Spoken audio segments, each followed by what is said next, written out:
মানে এমন সেবাদাসে পরিণত হয়েছে, এটা খুবই দুর্ভাগ্যজনক, যেটা আওয়ামী লীগের 15 বছর আমরা কোনো ক্ষেত্রে খেয়াল করি নাই। একটা পার্টি প্রধানকে মিডিয়ার সামনে তাকে পিটিয়ে আহত করে, এবং এখন সে চিকিৎসাধীন, এবং আমরা মাঝে মধ্যে শুনি মেমোরি লস করেছে, মাঝে মধ্যে শুনি সে মুমূর্ষু হয়ে যাচ্ছে, বিদেশি চিকিৎসার জন্য প্রয়োজন। সেরকম একটা ইভেন্টে আমরা কাউকে এখন পর্যন্ত গ্রেপ্তার করতে দেখলাম না।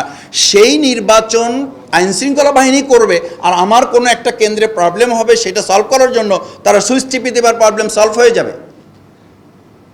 এই বিশ্বাস নিয়ে যদি আমাকে চলতে হয়, তো আমি এরকম অতি বিশ্বাস নিয়ে চলবো, কিন্তু শেষে এরকম হয়তো একটা বিবৃতি আসবে, কিছু ত্রুটি বিচ্যুত হয়েছে, ক্ষমা সুন্দর দৃষ্টিতে দেখে আমাদেরকে কাঁধে কাঁধ মিলে দেশ এবং জাতি গড়ার কাজে সামনের দিকে এগিয়ে যেতে হবে। দুর্ভাগ্যজনক, আমরা এখন যে সংবিধানের কথা বলি, আমরা 3 দিন কোন সংবিধানে ছিলাম, এখন কোন সংবিধানে আছি? এই সংবিধান জাতির জন্য অত্যন্ত গুরুত্বপূর্ণ, নির্বাচন খুবই গুরুত্বপূর্ণ। আমরা এই কথা যখন বলি, কেউ কেউ মনে করেন যে জামাত ইসলামী নির্বাচন চায় না, কিন্তু অত্যন্ত মজার ব্যাপার হচ্ছে জামাত ইসলামী একমাত্র দল বলতে হবে যারা 300 আসনের নির্বাচনের প্রার্থী দিয়ে মাঠে কাজ করছে। কিন্তু প্রশ্ন হচ্ছে যে এই জুলাই সনদের কার্যকারিতার প্রশ্নে যখন আমাদের কথা ওঠে, তখন আমরা পরবর্তী সরকারের কথা বলি। পরবর্তী সরকারের কথা একটু আগে আমি নেতৃবৃন্দের কাছে শুনলাম যে কে বলেছে এটা মানব না, বলেছে তো রাজনৈতিক নেতৃবৃন্দের কাছ থেকে। তো আমরা এটা শুনেছি যে আমরা সরকারে গিয়ে এগুলো কোনোটা রাখবো না, শুনেছি তো আমরা, এগুলো রেকর্ড আছে তো। এটা তো কোনো দলের পক্ষ থেকে উইথড্র করা হয় নাই যে না আমাদের এই কথাটা যেটা বলা হয়েছে, আমাদের এই কথাটা যথার্থ নয়, এবং যিনি বলেছেন এটা আমাদের দলের কথা নয়। সুতরাং এই কথাগুলো যদি আমাদের আসে, তাহলে তো এই শঙ্কার কথা থাকবে। সেজন্য আমি মনে করি সরকারের এই প্রসঙ্গে আগে নির্বাচন কমিশনের যে দায় দায়িত্বের প্রশ্ন আসে, সেইগুলো আমাদের সামনে রাখা দরকার। Level playing field, level playing field বলতে আমরা এখন যেটা বুঝি সেটা হলো, আপনি যদি প্রভাব থাকে, ক্ষমতা থাকে, তাহলে থাকবেন, আর না হলে আপনি থাকবেন না। না হলে আপনি ভোট দিতে যেতে পারবেন না, না হলে আপনার ঠ্যাং ভেঙে দেওয়া হবে, না হলে আপনার জিব্বা কেটে দেওয়া হবে, না হলে আপনি সুস্থভাবে বাড়ি ফিরতে পারবেন না। This is message. What is the level playing field? Level playing field বলতে আমি কি বোঝাচ্ছি, আমি কি মেসেজ যাচ্ছে? ঢাকা ইউনিভার্সিটি ডাকসু নির্বাচনের কথা বলে। ডাকসু নির্বাচন প্রত্যেক ছাত্রছাত্রী সুশিক্ষিত, সচেতন এবং স্বাবলম্বী, ফিজিক্যালি সে ক্যাপেবল, কিন্তু একজন 70 বছরের মানুষ যখন গ্রামে ভোট দিতে যান, শিক্ষার দিক থেকে, সচেতনার দিক থেকে তিনি তো ঠিক একইভাবে ঢাকা ইউনিভার্সিটির কোনো একজন ছাত্র বা ছাত্রীর মতো, শিক্ষার্থীর মতো তিনি তাৎক্ষণিকভাবে একটা প্রেস ডেকে বা একটা প্রেসের কাছে গিয়ে, একটা সোশ্যাল মিডিয়ার কাছে গিয়ে তিনি কি প্রতিবাদ করার মতো সামর্থ্য রাখেন? ঢাকা ইউনিভার্সিটি ডাকসু নির্বাচন করতে গিয়ে আমরা যতটুকু জানার সুযোগ হয়েছে, ঘাম ঝরেছে, শুধু ঘাম ঝরেনি, কোনো সময় আমাদের কাছে মনে হয়েছে যে আমরা সিটকে পড়ে যাচ্ছি, ইলেকশনটা বন্ধ হয়ে যাচ্ছে। কোনো সময় এরকম মনে হয়েছে যে রেজাল্ট ডিক্লেয়ার করা যাচ্ছে না। রেজাল্ট ডিক্লেয়ার করার কথা রাত 8টায়, রেজাল্ট ডিক্লেয়ার করার কথা রাত 10টায়। সেই রেজাল্ট ডিক্লেয়ার করতে তো পরের দিন সকাল 10টা বেজেছে। কেন বেজেছে? কেন ইউনিভার্সিটির পার্শ্ববর্তী এলাকায় লোক জড়ো হয়েছে? কেন টোটাল প্রশাসনকে ইনভলভ হয়ে বলতে হয়েছে? যদি এটা হয়, তাহলে একটা ছোট্ট ক্যাম্পাস মানে বাংলাদেশের তুলনায় এটা একটা ছোট্ট জায়গা, সেই জায়গাটাতে যদি গোটা প্রশাসন, রাজনৈতিক দল, শিক্ষার্থী ইনভলভ হয়ে করতে, তাহলে এত লক্ষ কেন্দ্রকে পাহারা দেওয়ার দায় দায়িত্ব এই সরকার কিভাবে রাজনৈতিক দলগুলোর সাথে আলোচনা করা ছাড়াই একটা ডেট দিয়ে আমরা রোড টু ইলেকশনের দিকে চলে যাচ্ছি? কোন আস্থার উপরে ভিত্তি করে? আমি লেভেল প্লেইং ফিল্ডের জায়গায় আমাদের তো প্রতিদিন আমাদের কাছে, আমার মোবাইল অন্তত 50টা মেসেজ আছে, কালকে অমুককে মেরেছে, কালকে সোশ্যাল মিডিয়ায় একটা মত প্রকাশের জন্য তাকে ধরে এলাকায় মারধর করা হয়েছে, তার পরিবারে বাবা মাকে হুমকি দেওয়া হয়েছে, আপনি এই দল ছাড়েন, না হলে এই দল থেকে আপনাকে এখান থেকে এলাকা থেকে বের করে দেওয়া হবে, আপনি ঢাকায় থাকেন এলাকায় আসবেন না, এলাকায় থাকেন এলাকা থেকে চলে যান।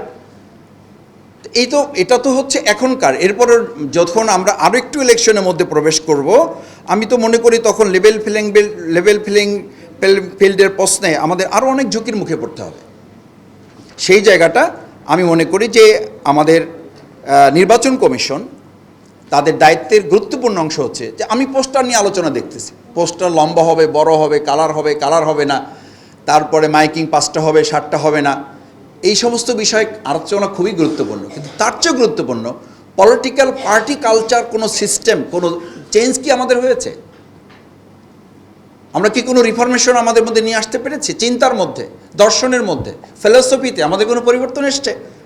আমার কাছে তো তা মনে হয় না। আমি এখনও এলাকায়, আমাকে এক জায়গায় নমিনি করা হয়েছে, পটুয়াখালী 2 বাউফল আসন।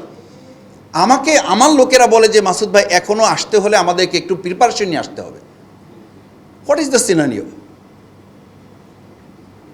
এলাকায় যেতে হলে যদি আমাদের প্রস্তুতি নিয়ে যেতে হয় এখনই, তাহলে ইলেকশনের দিন কি প্রস্তুতি নিতে হবে আমাদের? ওসি সাহেব বলেন, ডিসি সাহেব বলেন, ওনাদেরকে জানিয়ে যেতে হয় আমাদেরকে যে ভাই আমাদেরকে একটু জানিয়ে আসবেন, কারণ আপনারা কখন আসেন, কখন কোথায় কী হয়, আমাদের একটা টেনশন থাকে। তো এখনই যদি টেনশন ডিসির থাকে, এসপির থাকে, ওসির থাকে, তাহলে লেভেল প্লেইং ফিল্ড বা প্রশাসনের এই কর্তব্যের জায়গাটা আমি মনে করি যে এটা কনসার্ন হওয়া উচিত আমাদের। তৃতীয় যেটা আমি বলবো সেই জায়গাটা হচ্ছে, দেখেন আমরা ইলেকশনের জন্য আমাদের এখানে 4টা মূল কনসার্ন আমরা খুব গুরুত্বের সাথে বলেছি। আইনশৃঙ্খলা রক্ষা, আইনশৃঙ্খলা রক্ষায় যারা আছেন তারা একদম শেপ নিয়ে বসে আছেন। আমি এটা একেবারে সবার জন্য কমন বলছি না, শেপ নিয়ে বসে আছেন। সামনে একটা ক্ষমতায় আসতেছে একটা দল, সেই দলের আনুগত্য পরায়ণ হয়ে কাজ করে তাদের নেক নজরে পড়ার একটা চূড়ান্ত কম্পিটিশন চলতেছে, একটা প্রতিযোগিতা চলতেছে। আমি কিভাবে পরবর্তী যে পার্টি ক্ষমতায় আসতেছে, এটা একটা অ্যানালিসিস আমাদের দেশে আছে আর কি, একটা পারসেপশন আছে, এবং সেই পারসেপশনটা আমরাও তুলে ধরেছি। আমরাও রাজনৈতিক নেতৃবৃন্দের পক্ষ থেকে এরকম একটা কথা বলা হয়, আমরা ক্ষমতায় আসতেছি, আমরা অমুকে প্রধানমন্ত্রী হবে, অমুকে প্রধানমন্ত্রী হবে, অমুকে রাষ্ট্রপতি হবে। আমরা তো ভাগ বাটোয়ারা করে শেষ করে দিয়েছি। এই ভাগ বাটোয়ারা করে শেষ করে দেওয়ার কারণে, প্রশাসনের কাছে মেসেজের কারণে তারা এখন অতিরিক্ত আনুগত্য পরায়ণ হয়ে কোথাও কোথাও মানে এমন সেবাদাসে পরিণত হয়েছে, এটা খুবই দুর্ভাগ্যজনক, যেটা আওয়ামী লীগের 15 বছর আমরা কোনো ক্ষেত্রে খেয়াল করি নাই। তো সেই জায়গায় আইনশৃঙ্খলা রক্ষাকারী বাহিনী, এই আমাদের সেগুনবাগিচায় যেখানে আর্মি, পুলিশ, অন্যান্য গোয়েন্দা সংস্থার মধ্যে একটা পার্টি প্রধানকে পিটানো হয়েছে। আমি জানি না যে এখানে সুধীমণ্ডলী আছেন, রাজনৈতিক দলের নেতৃবৃন্দ আছেন, সাংবাদিক আছেন, এই পর্যন্ত কাউকে গ্রেপ্তার করা হয়েছে? আমি জানি না কাউকে গ্রেপ্তার করা হয়েছে কিনা, সে যে দলেরই হোক।